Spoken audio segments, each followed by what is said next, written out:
सोडून ती विनवितो तुम्हारे तुम्ही वासुदेव वासुदेव म्हणा. तुकाराम महाराज निस्वार्थ भावनेने असं आपल्याला सांगत असतात. पण काही लोक देवाचे नामस्मरणच करत नाही. तो भक्त पुंडलिक किती पापी होता, किती दृष्ट होता, पण त्याला साक्षात पंढरीच्या पांडुरंगाने येऊन भेट द्यावी एवढं त्याचं पुण्य तरी काय. तर त्याचं पुण्य म्हणजे एकच होतं, त्याने त्याच्या आई वडिलांची वेळेवर सेवा केली, त्यामुळे त्यांना त्याचं पुण्य मिळालं. तसंच जर तुम्ही आपल्या आई वडिलांची वेळेवर सेवा कराल तर तो भगवान परमात्मा सुद्धा तुम्हाला एक वेळेस नक्की भेट देईल. भक्त पुंडलिकासाठी उभा राहिला विटेवरी, भक्त पुंडलिकासाठी उभा राहिला विटेवरी, धनी मनाही दाखवाना विठुरायाची पंढरी, धनी मनाही दाखवाना विठुरायाची पंढरी. भक्त पुंडलिकासाठी उभा राहिला विटेवरी, भक्त पुंडलिकासाठी उभा राहिला विटेवरी, धनी मनाही दाखवाना विठुरायाची पंढरी, धनी मनाही दाखवाना विठुरायाची पंढरी.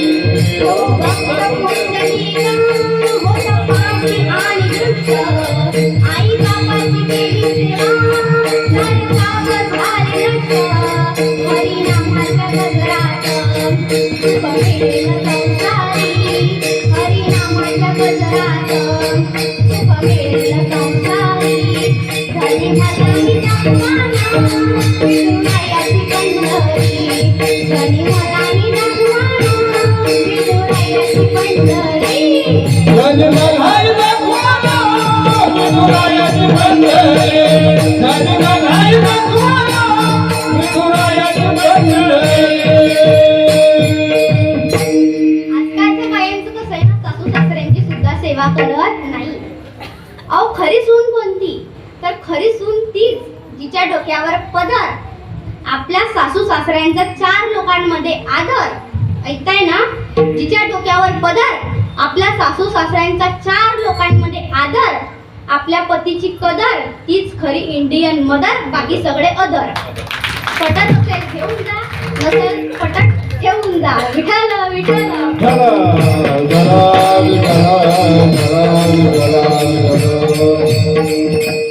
आजकालच्या बायांचं कसं हवं असतं, हम दो हमारे दो, बुड्ढा बुड्ढी फेक दो. खरंच फेकता ही काय असो. विनोदाचा भाग वेगळा. अहो जोपर्यंत माझं तरी वैयक्तिक मत असं आहे, जसं जगद्गुरु तुकोबाराय यांना या वारकरी संप्रदायाचा कळस संबोधण्यात येते, तसं मला तरी असं वाटते आपल्या घरातील म्हाताऱ्यांना आपल्या घराचा कळस संबोधण्यात येते. मला तरी असं वाटतं. तरी सुद्धा तुम्हाला पुढे जाऊन सांगते, काही काही बाया आपल्या पतीची सुद्धा कदर करत नाही.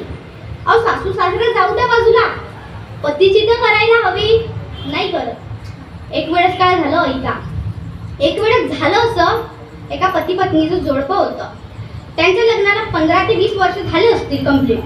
15 ते 20 वर्ष झाले लग्नाला, आणि ही त्याची जी पत्नी होती ती त्याला रोज नवीन नवीन पदार्थ बनवून खायला घालायची, आणि हा सुद्धा रोजच्या नित्यनेमाने हातपाय धुवायचा, चांगली तयारी करायचा, आणि जेवणाच्या ताटासाठी येऊन बसायचा, आणि ही सुद्धा त्याला चांगलं बनवून खायला घालायची. एक दिवस असंच झालं, तिने चांगलं ताट वाढून आणलं, पाट टाकला, आणि हा याने सुद्धा रोजच्या नित्यनेमाने हात पाय धुवून जेवणाला बसला. हा याने एकच घास खाल्ला. किती? एकच घास खाल्ला, आणि काय म्हणाला, आजचं जेवण म्हणजे स्वर्गाचा अनुभव. आजच्या जेवणासारखं मी माझ्या आयुष्यात कधी जेवण केलं नसेल. आजच्या जेवणा एवढं जेवण कधी कुठल्या हॉटेलमध्येही केलं नसेल. एवढं तिचं कौतुक करायला लागला. ते बाई संतापते, तिकडून झाडू आणते आणि जियाला जाम मारते ना, लाल पडेपर्यंत. इतकं मारते खायच्या काही.